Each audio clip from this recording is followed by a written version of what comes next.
नमस्कार दोस्तों, स्वागत है आपका SSC learning point by Singh sir. आज हम करेंगे 9 मार्च की शिफ्ट 3 का पेपर। ठीक है, 9 मार्च की 2 शिफ्ट आपकी कंप्लीट हो चुकी हैं, उनको भी जाकर देख लीजिएगा। चलिए फिर स्टार्ट करते हैं बिना देरी किए हुए।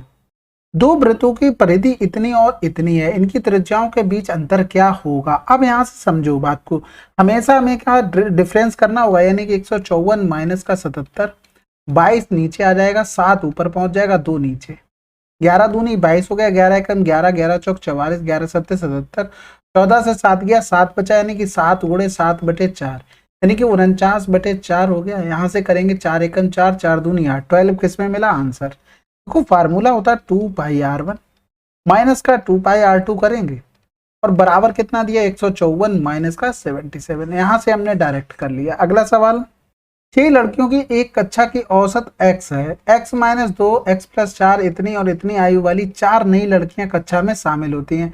कक्षा की नई औसत क्या होगी। अब यहाँ से देखो, x से ये कितना ज्यादा लाइन, 2 कम लाइन, ये +4 ज्यादा, +8 ज्यादा, ये +10 ज्यादा, यानी कि 10 8 18, 18 4 22, 22 से 2 कम कर देंगे, 20 ज्यादा ला रहे। अब यहाँ से 6 लोग थे, 4 लोग और आ गए, यानी कि 1 लोग 10 लोग हो गए, 1 लोग कितना ज्यादा हो जाएगा 2, यानी कि हमारा आंसर x+2। अगला सवाल, अब यहाँ से देखो, इसका पूछा गया था ये किसका मान होगा। अब यहाँ से देखो AQ BQ माइनस का CQ, यहाँ पर देखो 2 माइनस के हैं जो नहीं हो सकते क्योंकि तीनों प्लस के हैं, ये हटा दो। फार्मूला लिखा है किसका, AQ प्लस का BQ प्लस का CQ माइनस का 3ABC बराबर। ठीक है, इसका फार्मूला लिखा हुआ डायरेक्ट। यहाँ से देखो ये सब प्लस था, लेकिन यहाँ पर 4 था, लेकिन 4 तो काम नहीं चलेगा, यहाँ पर 2 दूनी 4 दूनी 8 हो जाएगा, तो ये भी कैंसिल हो जाएगा। यहाँ से देखो ये माइनस है इसलिए कैंसिल, ये आंसर हो गया। ठीक है, अगला सवाल करते हैं। tan x बराबर इतना दिया गया था, sin x बराबर पूछा गया था। अब यहाँ से देखो सिंपल सी बात है, tan x लिखते तो ये 10 हो गया, ये 17 हो जाता है, यानी कि इसको लिखते 17 7 289 प्लस का 100, वो भी अंडर रूट में, यानी कि यहाँ से लिखते sin x क्या होता है, लंब बटे कर्ड होता है, यानी कि √389।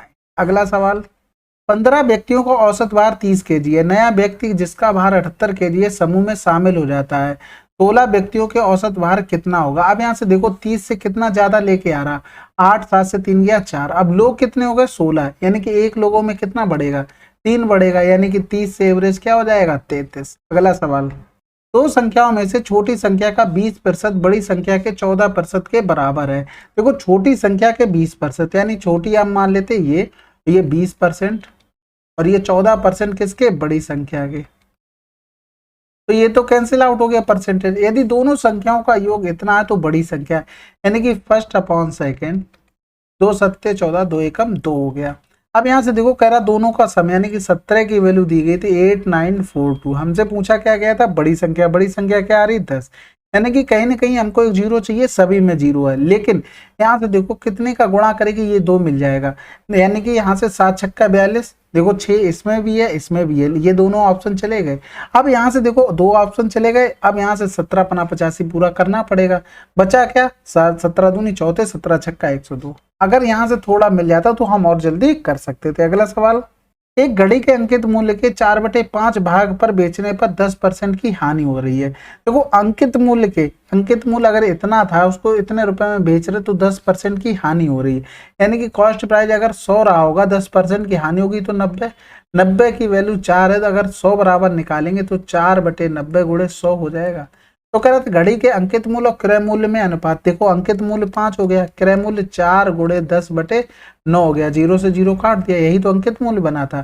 तो यहाँ से देखो 5 दूनी 10 हो गया, यानी कि 9:8 आंसर। अगला सवाल, एक निश्चित राशि का 1/2 20% ब्याज दर पर उधार दिया गया, शेष राशि का 2/5 25% ब्याज दर पर उधार दिया गया, शेष राशि का 10% ब्याज दर पर उधार दिया गया है।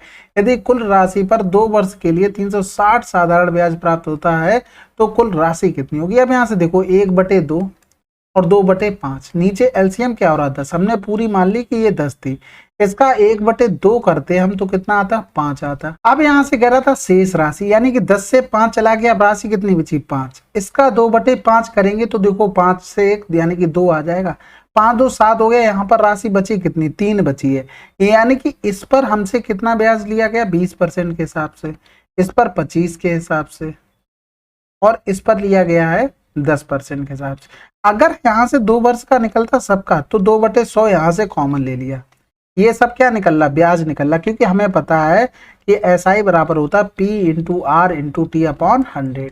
तो देखो यहाँ से P इंटू कर लो, 2 ये क्या हो गया, समय हो गया, और ये देखो रेट तो यहाँ पर लिख ही रखे हैं, राशि हमको सबको पता है, यानी कि इसको रखने की जरूरत नहीं है, क्योंकि ये 5, 2 और ये 3 आपकी धनराशि है। तो यहाँ से देखो करेंगे 100, 25 दूनी 50, ये 100 हो गया, यहाँ से करेंगे 30, यानी कि 180 हो गया, यानी कि 2/100 गुणे 180 बराबर हमको दिया गया 360। हमको चाहिए क्या, हमने वैल्यू क्या मानी 10, यानी कि 10 की वैल्यू चाहिए। यहाँ से इसको तो हटा दो, ये हो गया 18 दूनी 36, यहाँ से करेंगे 2 एकम 2 हो गया, यानी कि 1 बराबर, इस लाइन से लिख रहे 1 बराबर 1000 हो गया, तो हो गया सॉरी, क्योंकि ये वाला 10 बचा था ना, तो 10 बराबर कितना हो जाएगा 1000। अगला सवाल, अब यहाँ से देखो ये रेशियो का सवाल है, काफी अच्छा सवाल है और करने में भी आसान है। पी आर कहीं दिख रहा तुम्हें, पी आर का कहीं रिलेशन दिख रहा, नहीं दिख रहा तो हटा दो। आर एस का रिलेशन दिख रहा, दिख रहा, 2 और 1, यहाँ से देखो, यहाँ से 2 1 बन रहा बिल्कुल, यहाँ से 5 25 5 दूनी 10, लास्ट के 2 देख रहे, यहाँ से 5 4 का, यहाँ 5 दूनी 10 5 3 15, केवल एक ही में मिल रहा आंसर। ठीक है, अगला सवाल करते हैं। S1 में लड़कियों की संख्या S2 में लड़कियों की संख्या से कितने प्रतिशत कम है। S1 में कितनी है 400, S2 में कितनी है 1000, कितनी कम है 600 बटे 1000 गुणे 100, आंसर 60%। अगला सवाल, F के वेतन का H के वेतन से अनुपात कितना है। देखो F के वेतन का H के वेतन से 4 और 5। अगला सवाल, यहाँ से देखो इस टाइप का सवाल पिछली शिफ्ट में भी आया था। सबसे पहले ऊपर वाले को सॉल्व करते हैं, गुणा कर लो 4 प्लस का 3/4 गुणा कर लो 2 प्लस का 1/4।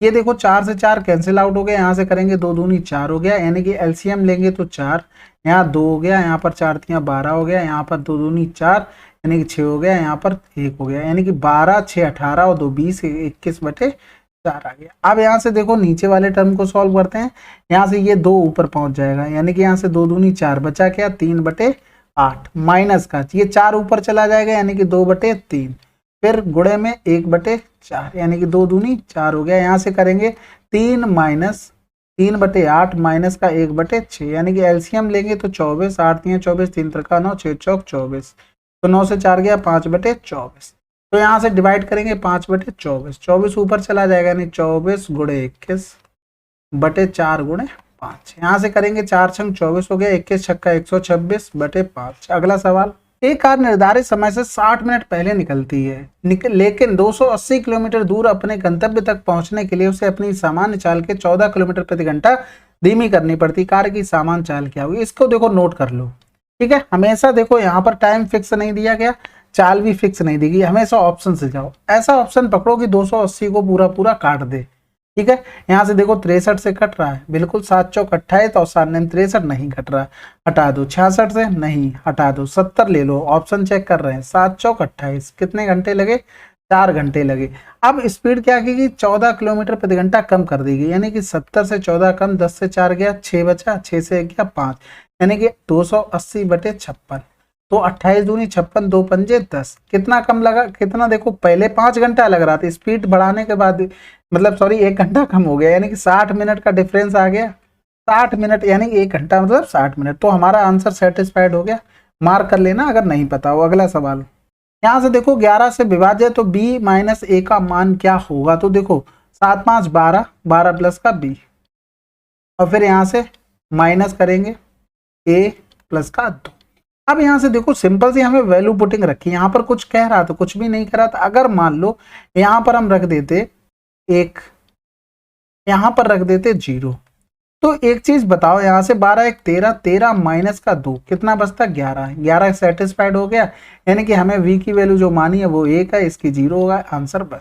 जब कुछ नहीं बोला तो हम वैल्यू अपनी तरफ से अज्यूम कर सकते हैं। अगला सवाल, DEF में m और n क्रमशः DE और DF भुजाओं के पर बिंदु हैं। ठीक है, ये हो गया D, ये हो गया E, ये हो गया F, m और n हो गया। ठीक है, समानांतर बोल दिया, बहुत अच्छी बात है। mn कितना दे दिया भैया, mn को दे दिया है 2 और EF को दे दिया 5, DE दे दिया हमको, DE कहाँ पर है ये 60, तो हमसे पूछेगी ME की वैल्यू। अब यहाँ से देखो सिमिलर ट्रायंगल बन गए दोनों, भाई उसने बोल दिया, तो ये वाला एंगल इसके बराबर होगा और ये वाला एंगल इसके बराबर होगा, ये कॉमन हो गया, यानी कि जो इसकी भुजाओं में रेशियो भाई छोटे और बड़े त्रिभुज की भुजा में होगा, यानी कि 5 बराबर 60 है तो हमसे पूछा है एम ई, यानी कि यहाँ से 3 बचेगा, 3 की वैल्यू पूछी, यानी कि 12 पंजे 60, 12 3 36। अगला सवाल, k प्लस 1 अपॉन के 2 बराबर इतना दिया गया। अब यहाँ से देखो k प्लस 1 अपॉन के बराबर दिया है -2, यानी कि यहाँ से k बराबर -1 पुट कर सकते हैं, ये बोला भी गया है, यानी कि -1 -2 आंसर। अगला सवाल, x अकेले काम करते हुए 18 दिनों में पूरा कर सकता है, y अकेला उसी काम को x द्वारा लिए गए समय के आधे समय में कर सकता है। एक साथ काम करते हुए भी एक दिन में किसी काम को कितने समय में पूरा कर सकते हैं। देखो अब यहाँ से देखो 18 उसका हो गया 9, एलसीएम लिया 18, 9 दूनी 18, 2 9 दूनी सॉरी 18 कम 18, 9 दूनी 18, 2 1 3 काम कर रहे हैं, बटे 18 कर दो तो कितना काम हुआ 1/6।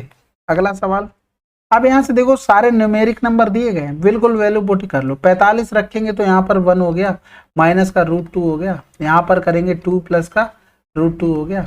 अब यहाँ से देखो ये 2 माइनस का √2, यानी कि 2 का स्क्वायर माइनस √2 का स्क्वायर, यानी कि 4 माइनस का 2 आंसर। अगला सवाल, वर्ष 2018 में शाखा ए, वर्ष 2018 कौन सा है, ब्लू वाला है, और किसकी ब्रांच ए की बात करा, यानी कि 14।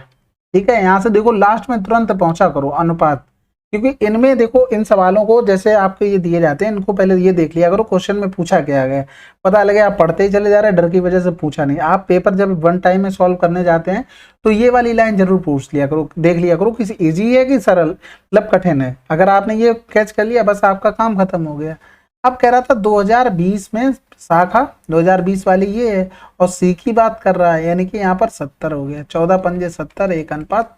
अब वैसे अगर इसकी लैंग्वेज देख के सब कुछ करोगे ना तो इसके पे ही करोगे, अगर आप लास्ट की लाइन पढ़ ले रहे हैं तो बहुत अच्छा है। अगला सवाल, अब यहाँ से देखो A2 अपॉन A1 पूछा गया। A1 बोला सभी 5 कंपनियों द्वारा किया गया बाइकों और ट्रकों के कुल उत्पादन के बीच अंतर है। अब यानी कि बाइकों ट्रकों, यानी कि इन दोनों में अंतर 200 हो गया, इन दोनों में अंतर 051, इन दोनों में 300 हो गया, इन दोनों में अंतर। अब माइनस का आएगा क्योंकि हम हमेशा इधर वाले से घटा रहे हैं, ऐसा ना करना कि इधर वाले से तुम घटा दो। तो यहाँ से जाएगा 0, 10 से 5 गया 5 बचा, 5 से 2 गया 3, वो भी माइनस का। यहाँ से भी माइनस का आएगा, यानी कि 0, 5, 6 से 3 गया 3, वो भी माइनस का। अब यहाँ से देखो कितना हो रहा है, पूरा पूरा जोड़ते ये 300 हो गया, 3 1 4, 450 और 200, 4 2 650, और यहाँ पर 3 3 6 700 हो गया। ठीक है, अब इनका देखो ये माइनस का था, घटाएंगे तो कितना बचेगा 700 से 6 से, यानी कि 50 बचा, वो भी माइनस का बचा। अब यहाँ से देखो DFH द्वारा किया गया बाइक का औसत उत्पादन क्या है, DFH, A2 में D, F और H। ठीक है, बाइकों का पूछा गया, यानी कि यहाँ से 700, 7 5 12, 3 1500, और औसत तो 3 का भाग कर दो, 3 पंजे 15 हो गया। अब यहाँ से देखो 500, A2 ऊपर रखना ना, ठीक है, बटे A1 यानी 50, आंसर 10। अब माइनस का फर्क पड़ेगा ही नहीं, मान लो तुम इन सबको एक साथ जोड़ते, इन सबको एक साथ जोड़ते तो बड़े से ही छोटा तो घटाते, तो इसलिए वहां पर फर्क नहीं पड़ा, हमने डायरेक्ट वहां पे लिख लिया। अब ऐसा तो है नहीं बड़े से छोटा है ऐसे करते, तो जैसा बनता है उस तरीके से करके दिखाया। अगला सवाल, अब यहाँ से देखो किसी एक को चेंज कर लो, यानी कि साइन 69 को हम क्या लिख सकते हैं, लिख सकते हैं साइन 90 माइनस का 20। ठीक है, साइन चेंज किस में होगा, कॉस में, cos 21, इसकी जगह रखेंगे तो cos स्क्वायर 21, आंसर आ गया 1, क्योंकि sine square theta plus cos square theta 1। अगला सवाल, एक समबाहु त्रिभुज की भुजा 12, समबाहु त्रिभुज के अंतःवृत्त की त्रिज्या क्या होगी, फार्मूला a/2√3, भुजा 12 यानी कि 2 छक्के 12, 3 दूनी 6 हुआ, यानी कि आंसर। ठीक है, अगला सवाल, किसी वृत्त की परिधि एक जीवा AB द्वारा अंतरित कोण 90 होती है। देखो जीवा द्वारा कोण बनाया जा रहा है, आप समझ लो अर्धवृत्त में बना कोण समकोण होता है, एक ही कोण इसमें 90 का बनता है। इस पे सवाल भर भर के हमें लग रहा पूछा गया है, क्योंकि हर शिफ्ट में लगभग मिल रहा है। तो जीवा हमारी किसके बराबर होगी, व्यास के बराबर होगी। AB की लंबाई 16 है, तो इस वृत्त की त्रिज्या कितनी होगी, 8 होगी। अगला सवाल, राम 3500 में 2 घड़ियां खरीदता है, एक घड़ी को 25% के लाभ पर और दूसरी को 10% की हानि पर बेचकर वह पूरे लेन देन में लाभ अर्जित करता है और ना ही हानि। प्रत्येक घड़ी का क्रय मूल्य क्या होगी। देखो 25% का लाभ, 10% की हानि, और ना लाभ हुआ नहीं, इनका डिफरेंस 25, इनका डिफरेंस 10, यानी कि 5 दूनी 10, 5 25, 5 2 7, 7 की वैल्यू 3500, तो 7 पंजे 35, 5 दूनी 10, 1000 वाला कौन सा है, आंसर। अगला सवाल, दो समरूप वृत्त एक दूसरे को बाह्य बिंदु Z पर स्पर्श करते हैं। XY एक सीधी उभयनिष्ठ स्पर्श रेखा है जो क्रमशः X और Y पर स्पर्श करती है। XY Z का मान तो देखो 2 वृत्त यहाँ से बनाओ। उम्मीद नहीं थी इतना अच्छा बन जाएगा। ठीक है, तो यहाँ से देखो ये दो तो स्पर्श रेखाएं होंगी एक्स और वाई, ये जेड पर स्पर्श कर रहे हैं। कह रहा था X Y Z, X Y.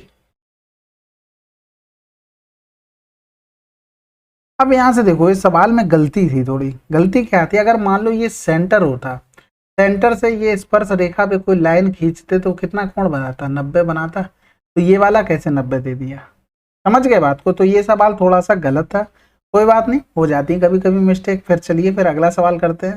चलिए फिर 9 मार्च की शिफ्ट 3 आपकी कंप्लीट हो गई है। कमेंट करके जरूर बताइएगा जिससे सीरीज आपकी कंटिन्यू बनी रहे। ज़्यादा मैं कुछ नहीं बोलता हूँ वीडियो के बारे में कि ऐसा करो वैसा करो, बस कमेंट करके बता दिया करो, थोड़ा अच्छा लगता है। कमेंट करोगे तो अच्छा लगेगा। और हाँ, पढ़ाई मन से करते रहो, कंट्रोवर्सी से आपका कोई लेना देना नहीं, ये तो चलती रहेंगे, आती जाती रहेंगे। वो लोग अपना पैसा छाप चुके हैं, गरीबी में हम जैसे लोग जी रहे हैं। तो हम लोगों को आगे बढ़ना तो अच्छे से करके दिखाना होगा। चलिए फिर मिलते हैं अगले वीडियो में, तब तक के लिए जय हिंद जय भारत।